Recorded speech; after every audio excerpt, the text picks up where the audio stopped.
Welcome to పూరా local. Biryani ముసుగులో జనం ప్రాణంతో ఆడుకుంటున్న మరో ఘటన నగరంలో బయటపడింది. ఈ మధ్య కాలంలో జనం ఫుడ్ డెలివరీ యాప్లపై బాగా ఆధారపడుతున్నారు. ఫుడ్ యాప్స్ అంటే అందరికీ ముందుగా గుర్తొచ్చేది హాట్ బిర్యానీ. ఎందుకంటే టేస్ట్ తో పాటు టమ్మీ కూడా హ్యాపీ అవుతుంది కాబట్టి. కానీ ఆ పొగలు కక్కే బిర్యానీ వెనుక ఎంత మోసం ఉందో, ఎంత అనారోగ్యం ఉందో తెలిస్తే ఎవరైనా మొహం తిప్పుకోవాల్సిందే. హైదరాబాద్ బంజారా హిల్స్ లో ఓ అపార్ట్మెంట్ లో లక్కీ బిర్యానీ షవర్మా పేరుతో జరుగుతున్న భారీ మోసం బయటపడింది. లక్కీ బిర్యానీ అనే బ్రాండ్ చూసి జొమాటోలో ఆర్డర్ చేస్తున్న వారికి అనారోగ్యం గిఫ్ట్ గా ఇచ్చేలా వీలు చేస్తున్న దందా ఆందోళన గుర్తు చేస్తుంది. వేడి బిర్యానీ పేరుతో రోజుల తరబడి నిల్వ ఉంచిన బిర్యానీలు అమ్మటం చూస్తుంటే అసలు బిర్యానీ ఆర్డర్ చేయాలా లేక తినడమే మానేయాలా అనే సందేహం కలగక మానట్లేదు. బంజారా హిల్స్ లోని ఓ అపార్ట్మెంట్ లో వందలాది బిర్యానీలు ఫ్రిడ్జ్ లో నిల్వ చేస్తున్నారు.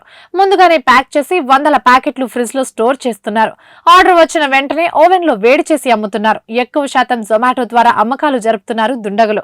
ఓవెన్ లో వేడి చేసి కస్టమర్లకు తాజా బిర్యానీలు అని నమ్మించి మోసం చేస్తున్న దుండగులను పోలీసులు అదుపులోకి తీసుకున్నారు. జొమాటో ద్వారా ఆర్డర్ చేసిన బిర్యానీ కుళ్లిపోయి దుర్వాసన రావడంతో సదరు రెస్టారెంట్ పై పోలీసులు కేసు నమోదు చేశారు. బంజారా హిల్స్ కు చెందిన ఓ వ్యక్తి new lucky biryani shawarma biryani restaurant నుంచి బిర్యానీ ఆర్డర్ చేశారు. ఆహారం తినడానికి వీలు లేకుండా ఉండడాన్ని గమనించి పోలీసులకు ఫిర్యాదు చేశారు. దీనిపై వెంటనే స్పందించిన పోలీసులు సదరు అపార్ట్మెంట్ లేఅవుట్ లో తనిఖీలు నిర్వహించారు.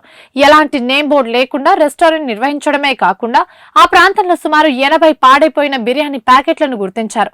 దీంతో ప్రజల ఆరోగ్యంతో ఆటలాడుతున్న సదరు నిర్వాహకులపై కేసు నమోదు చేసి దర్యాప్తు చేస్తున్నట్టు పోలీసులు తెలిపారు.